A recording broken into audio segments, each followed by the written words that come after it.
Asawa ni Lovie Poe na si Monty Blencow, pinagseselosan si Piolo Pascual.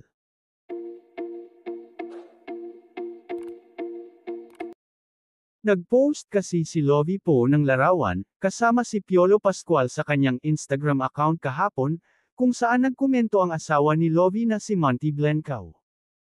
Na-miss siguro ng husto ni Lovie ang leading man niya sa Philippine adaptation ng Korean drama series na Flower of Evil, na ipinalabas noong 2022. May kuhang nakahawak si Papa P sa bewang ng aktres habang nasa likod siya, at isang selfie na nakanguso pareho. Ang caption ni Lovie, "Dito lang pala kita sa Milan matatagpuan at Piolo Pascual."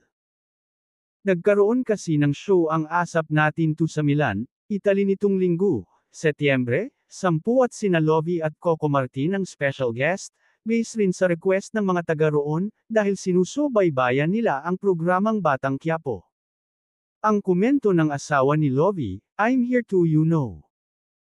Maraming netizens na sumagot sa post na ito ni Monty, at maging ang kaibigan ng bagong kasal na si Garlic Garcia, ang head ng View dito sa Pilipinas, para sa content partnerships, ay natawa sa sinabi ni Monty. Anila, mukhang nagselos daw ang hubby ng aktres. Hirit naman ng isa, mukhang may Albert at tanggol ka na. Akin na yan si Papa P. Paubaya mo na siya sa akin.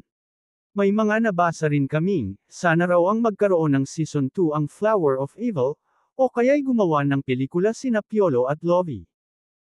Sa madaling salita, maraming nagkagusto sa tambalang Piolo at Lovie, pati na rin sa partnership ng aktres at Coco bilang tanggol at mukhang sa Batang Quiapo.